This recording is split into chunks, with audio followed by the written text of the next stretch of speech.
بسم اللہ الرحمن الرحیم۔ ہماری گفتگو میں عام طور پر استشراق، مستشرق اور مستشرقین کا تذکرہ ہوتا رہتا ہے، لہٰذا مناسب سمجھا کہ اس موضوع پر اہم گزارشات آپ کی خدمت میں عرض کر دی جائیں۔ اسلام کے ابتدائی دور سے یہود و نصارہ کی سازشیں شروع ہو چکی تھیں۔ اسلام اور مسلمانوں کے خلاف صلیبی جنگوں کا سلسلہ بھی صدیوں تک جاری رہا۔ اس دوران اس بات پر بھی غور و خوض کیا جاتا رہا کہ ان صلیبی جنگوں اور مسلمانوں کو عیسائی بنانے کی تمام تر کوششیں اور کاوشیں کامیاب کیوں نہیں ہو رہی۔ اس غور و خوض کے لیے مختلف عالمی کانفرنسیں بھی منعقد کی گئیں، جن میں طے کیا گیا کہ مسلمانوں کے اندرونی حالات معلوم کیے جائیں اور ان کی روشنی میں معرکہ آرائی کی جائے۔ یہاں جو اہم بات ان کے سامنے آئی وہ یہ تھی کہ ہماری ان تمام تر سازشوں کی ناکامی کی وجہ مسلمانوں کا کچھ چیزوں کے ساتھ گہرا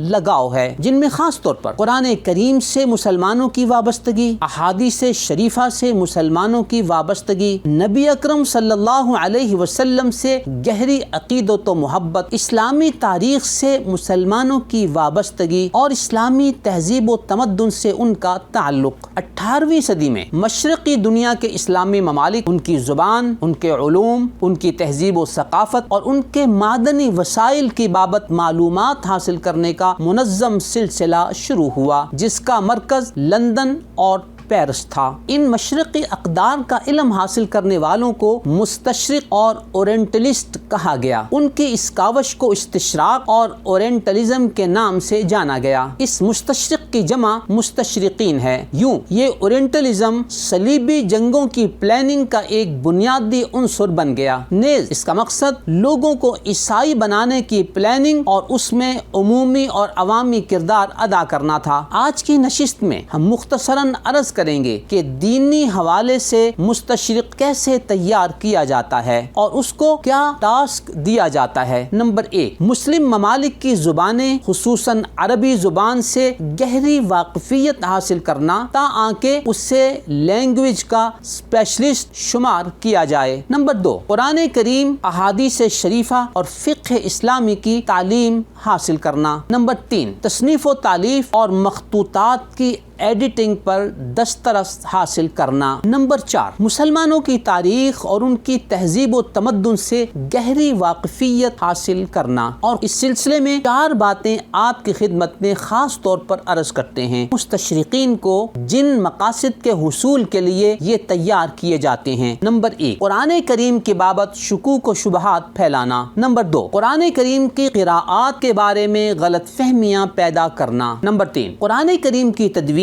اس کی تحریر اور اس کے رسم و ضبط کی بابت غلط فہمیاں پھیلانا تاکہ قرآن کریم سے مسلمانوں کی عقیدت و محبت، ان کے لگاؤ اور قرآن کی مرکزیت کو کمزور کیا جا سکے۔ نمبر 4، یہ تاثر دینا کہ قرآن کریم اخلاقیات کی کتاب ہے، یہ نظام حکومت کی کتاب نہیں ہے۔ اب ہم آتے ہیں نبی اکرم صلی اللہ علیہ وسلم کی احادیث شریفہ کی بابت۔ اس سلسلے میں 4 باتیں آپ کے سامنے رکھیں گے جو مستشرق کو بطور ٹاسک اور ٹارگٹ دی جاتی ہیں۔ نمبر 1، نبی اکرم صلی اللہ علیہ وسلم کی احادیث شریفہ کی تدوین، ان کی حجیت اور ان کی اسنادی حیثیت پر انگلیاں اٹھانا۔ نمبر 2، یہ پروپیگنڈا کرنا کہ نبی اکرم صلی اللہ علیہ وسلم نے گزشتہ انبیاء کی تعلیمات سے بہت کچھ اخذ کر کے یہ احادیث لوگوں کو بتائیں اور سنائیں۔ نمبر 3، صحاح ستہ اور دیگر کتب حدیث کے بارے میں غلط فہمیاں پھیلانا۔ نمبر 4، بعض راویان حدیث اور خاص طور پر سیدنا ابو ہریرہ رضی اللہ تعالیٰ عنہ کے بارے میں غلط فہمیاں پھیلانا۔ اب ہم آتے ہیں اسلامی تاریخ کے حوالے سے ان کو جو اہم 4 مقاصد بتائے گئے وہ کیا تھے۔ نمبر 1، اسلامی تاریخ میں انسان کی فلاح و بہبود والے تمام پہلوؤں کو چھپا کر یہ تاثر دینا کہ اسلامی تاریخ میں جنگوں کے سوا اور کچھ نہیں ہے۔ نمبر 2، مسلم حکمرانوں کے عدل و انصاف، نظم و نسخ اور ان کی خدمات کو چھپا کر ان کے کردار کو مسخ کر کے پیش کرنا۔ نمبر 3، اسلامی تاریخ میں رونما ہونے والے بعض واقعات کو نئے سرے سے اجاگر کر کے اختلاف و انتشار پیدا کرنا۔ نمبر 4، نبی اکرم صلی اللہ علیہ وسلم کی سیرت طیبہ کی بابت بعض خود ساختہ اعتراضات اچھالنا جن کے علمی جوابات بارہا دیے جا چکے۔ نمبر 5، اسلام اور مسلمانوں کے حوالے سے مستشرق کو جو ٹارگٹ دیے گئے وہ درج ذیل تھے۔ اس سلسلے میں ہم 5 ٹارگٹ آپ کے سامنے رکھتے ہیں۔ نمبر 1، اسلام کے بارے میں یہ تاثر دینا کہ یہ سابقہ ادیان سے ماخوذ ہے۔ نمبر 2، مسلمانوں میں قومیت، لسانیت، علاقائیت، وطنیت، فرقہ واریت اور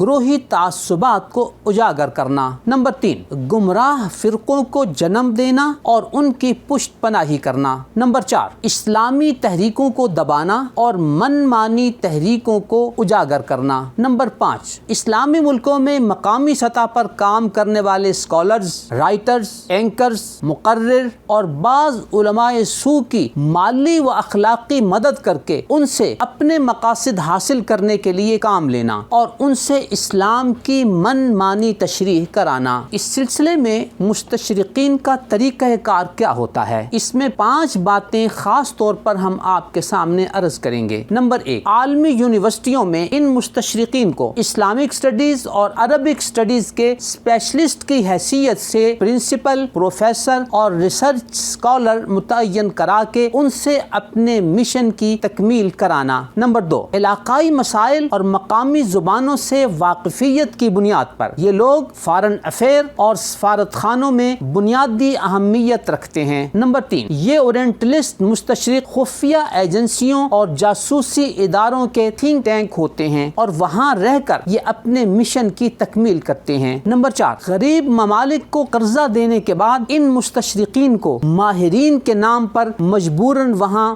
بڑے بڑے عہدوں پر لگوایا جاتا ہے اور ان کو اختیارات دلوا کر ان سے کام لیا جاتا ہے۔ نمبر 5، ان مستشرقین کو بعض ممالک میں عیسائیت کی تبلیغ کے لیے بھی بھیجا جاتا ہے، جبکہ بعض مواقع پر یہ مستشرق اپنے آپ کو مسلمان ظاہر کر کے ان معاشروں میں اپنا مشن مکمل کرتے ہیں۔ قدیم اور معاصر تاریخ سے واقف اور مطلع شخص پر مخفی نہیں ہے کہ جب بھی کسی ملک پر استعمار کا قبضہ ہوتا ہے تو فوراً وہاں ایسے ہی لوگوں کے ذریعے مسیحیت کی تحریک اور تبلیغ شروع کرا دی جاتی ہے۔ اس ساری گفتگو کا مقصد اورینٹلسٹ مستشرق کا شکوہ ہرگز نہیں ہے، وہ دشمن ہے اور دشمن اپنے تمام تر حربے آزماتا ہے۔ ہمارا فرض یہ ہے کہ ہم بھی اپنے دوست اور دشمن کی پہچان کریں، دشمن کے طریقہ واردات کو سمجھیں اور اپنی اپنی سطح پر اپنے اپنے وسائل کے مطابق پلاننگ کریں کہ ہم کیا کر سکتے ہیں۔ نیز اپنے ماحول اور معاشرے میں ایسے لوگوں کو پہچاننے کی کوشش کریں جو ہم میں رہ کر مستشرقین کی زبان بولتے ہیں اور ان کے مقاصد کی تکمیل کے لیے کام کرتے ہیں اور ہمارے معاشرے میں اسلام کے نام پر استشراقی افکار پھیلاتے ہیں۔